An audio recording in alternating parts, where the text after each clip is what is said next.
بسم اللہ الرحمن الرحیم۔ شروع کرتا ہوں اللہ کے نام سے جو بڑا رحم مہربان نہایت رحم والا ہے۔ دیکھتی آنکھوں سنتے کانوں کو السلام علیکم بہنوں بھائیوں دوستوں اور بزرگوں، آج ہم اس اسلامی جنگجو رہنماؤں کی معلوماتی ویڈیو میں ہم مسلمہ ابن ہشام بن عبد المالک کی سوانح حیات پیش کر رہے ہیں، جو ایک بااثر اسلامی جنگجو رہنما ہیں جن کی عسکری کامیابیوں نے اس کے راستے کو تشکیل دیا۔ اسلامی توسیع تفصیلی تجزیے کے ذریعے ہم ان کی اہم لڑائیوں، قائدانہ خوبیوں اور اس کے وقت کی سماجی اور سیاسی تناظر کو اجاگر کرتے ہیں۔ ہم یہ بیان کر رہے ہیں کہ کس طرح مسلمہ کی میراث تاریخ کی گوشوں میں گونجتی رہتی ہے۔ تو دوستو، مسلمہ ابن ہشام بن عبد المالک، جسے اپنی کنیت ابو شاکر کے نام سے بھی جانا جاتا ہے، ایک اموی شہزادہ اور کمانڈر تھا۔ 739 میں جنوبی غاروں اور انسپرا کے قلعے پر اس کا قبضہ بازنطینی کے ساتھ جنگوں میں اموی کے آخری فوجی کامیابی کی نشاندہی کرتا ہے۔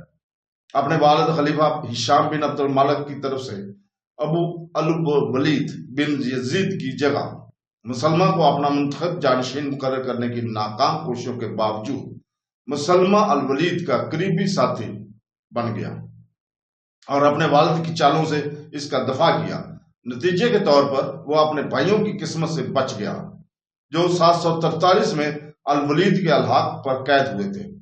اس کے بعد مسلمہ کے بارے میں کچھ نہیں سنا گیا اور ہو سکتا ہے کہ وہ عباسیوں کے ذریعے اموی خاندان کے قتل عام میں مارا گیا ہو۔ ابتدائی زندگی مسلمہ اموی خلیفہ ہشام بن عبد المالک کے بیٹے تھے اور بعد میں ان کی بیوی ام حکیم یحییٰ بن حکیم کی بیٹی ہشام کے دادا خلیفہ مروان اول کے بھائی ام حکیم اپنی والدہ زینب بنت عبد المالک کی طرح رحمان اپنی خوبصورتی کے لیے مشہور تھے اور شراب کے لیے اس کا شوق عصری شاعرانہ آیات کا موضوع تھا، جو ابو الفراج اصفہانی متویس 967 کی کتاب گیتوں کی کتاب میں محفوظ ہے۔ مسلمہ کی شادی ام سلمہ بنت یعقوب بن سلمہ سے ہوئی تھی، جو بنو مخزوم قبیلہ کی ایک رکن اور الولید بن ولید خالد بن ولید کے بھائی کی چوتھی نسل کی اولاد تھی۔ بعد میں اس نے پہلے عباسی خلیفہ الصفا سے شادی کی، اس کے بعد الحاق کے بعد ہشام نے اپنے پیشرو کے بیٹے الولید ابن یزید دوم، جو الولید دوم کے نام سے جانا جاتا ہے، کی جگہ مسلمہ کو اپنا جانشین بنانے کی کوشش کی۔ مسلمہ کے حق میں دستدار ہونا یا ولید کو جانشین کے طور پر مسلمہ کی بیعت کرنا الولید نے مسترد کر دیا۔ اس کے بعد ہشام نے الولید کو کمزور کرنے کی کوشش کی اور خفیہ طور پر مسلمہ کی حمایت حاصل کی۔ مؤخر ذکر کی نمائندگی کی حمایت ان کے چچا مشہور جنرل مسلمہ ابن عبد المالک، ہشام کے نانا مدینہ کے سابق گورنر ہشام ابن اسماعیل المخزومی اور ان کے بیٹوں ابراہیم اور محمد اور ان کے بیٹوں نے کی۔ شمال کے باثر بنو عبس کے سربراہ الفتح بن خلیفہ مسلمہ کی والدہ ام حکیم نے بھی اپنے بیٹے کی جانشینی کے لیے لابنگ کی۔ مسلمہ کی مجوزہ جانشینی کے خلاف عراق کے گورنر خالد قصری تھے، جس کے جواب میں مسلمہ نے ان کے اور ان کے مردہ بھائی اسد کی توہین کی تھی۔ 730 کی دہائی کے آخر میں مسلمہ بن عبد المالک کی موت ہشام کی جانشینی کے منصوبوں کے لیے ایک بڑا دھچکا تھا، کیونکہ اس نے اموی خاندان میں اس منصوبے کے کلیدی حامی کو کھو جانے کی نمائندگی تھی۔ ہشام کی الولید سے دشمنی اور اس کے بعد سخت طرز زندگی کے باوجود مسلمہ الولید کا شراب نوشی کا ساتھی بن گیا تھا، جیسے الولید نے ہشام کے مذاق اڑایا تھا جب خلیفہ نے اسے شراب پینے کی سرزش کی تھی۔ ان کی ہشام کی توہین ایک مشہور شاعرانہ نظم بن گئی ہے۔ اے ہمارے دین کے بارے میں پوچھنے والے، ہم ابو شاکر کے مذہب پر، ہم شراب پیتے ہیں سیدھی اور محفوظ، کبھی گرم اور کبھی ٹھنڈی ہوا دے کر۔ اس کے جواب میں ہشام نے مسلمہ کو برا بھلا کیا اور اسے جمعہ کی نماز میں شرکت کا حکم دیا۔ مورخ المدانتی متوی 943 کے مطابق اس کے بعد مسلمہ مذہب کے لیے وقف ہو گئی اور مستقیم اور نرم رویہ اختیار کیا. اپنے کئی بھائیوں کے ساتھ مسلمہ اپنے وقت کے ایک بڑے مسلمان عالم دین ابن شہاب زہری کی سرپرستی میں آیا. شام نے مسلمہ کو نومبر 737 میں مکہ میں حج کی قیادت کرنے کے لیے مقرر کیا. الزہری کے ساتھ جس نے اسے آپریشن میں مشورہ دیا. سفر حج کے دوران آپ نے مدینہ اور مکہ کے لوگوں میں رقم تقسیم کی. مسلمہ نے 739 میں بازنطینی سلطنت کے خلاف موسم گرما کی مہم کی کمان کی. المحتمیر کے غاروں والے جنوبی نصف حصے پر قبضہ کر لیا اور انسیرا جدید انقرہ کا محاصرہ کر کے اس پر قبضہ کر لیا.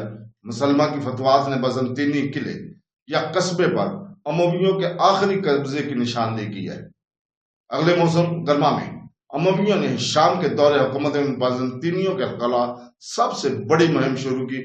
اہم مہم کی قیادت مسلمہ کے بھائی سلمان نے کی تھی اور ممکن ہے کہ اسی سال کے دوران مسلمہ نے ایک الگ مہم کی کمانڈ کی ہو. امویوں نے پورے مغربی اناتولیا میں چھاپے مارے لیکن بازنطینیوں نے انہیں بغیر کسی علاقائی فائدہ کے پیچھے مارا. جبکہ خلافت کے 2 سرکردہ جرنیل عبداللہ البطل اور مالک بن شعیب کی افواج کے ساتھ ہاتھوں مارے گئے. بازنطینی شہنشاہ نیو شام کا انتقال فروری 743 میں ہوا اور مسلمہ نے نماز جنازہ پڑھائی. الولید نے خلافت کے ساتھ لحاق کیا اور فوراً حکم دیا کہ شام کے بیٹوں کو روسوا والمیرا کے قریب ان کے چچا زاد بھائی العباس بن ولید کے ہاتھوں گرفتار کر لیا جائے. لیکن واضح طور پر اس بات سے منع کیا کہ مسلمہ یا ان کے گھر والوں کو ان کی پرانی صحبت اور مسلمہ کی صحبت کے احترام میں پریشان کیا جائے. خلیفہ شام سے الولید کا دفاع اصفہانی کے محفوظ کردہ اشعار میں الولید کے مسلمہ کے ساتھ محبت اور سخاوت کا ذکر ملتا ہے. اگرچہ اس نے الولید کی گرفتاری سے گریز کیا لیکن اس کے بعد کے ذرائع میں اس کے بارے میں کچھ نہیں سنا گیا اور مورخ لکھتا ہے کہ خیال ہے کہ اسے عباسیوں نے اموی خاندان کے قتل عام کے دوران دریا میں قتل کیا ہوگا.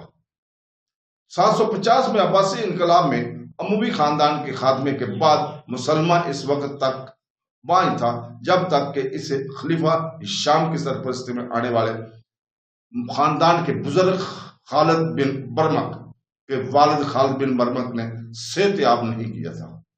مسلمہ اور خالد شام کے بارے دربار میں ایک ہی محل میں پلے بڑے. ان کے علاج کے بعد مسلمہ اور ان کے اہلیہ ام سلمہ کہ ہاں ان کا بیٹا سعید پیدا ہوا جس کا نام البرمکی تھا. ہو سکتا ہے کہ سعید کو عباسی انقلاب کے بعد ظلم سے بچایا گیا ہو کیونکہ عباسی خلیفہ الصفا اس کا سوتیلا باپ تھا. سعید ابتدائی عباسی دور میں تاریخی روایت کی زبانی ترسیل بن گیا.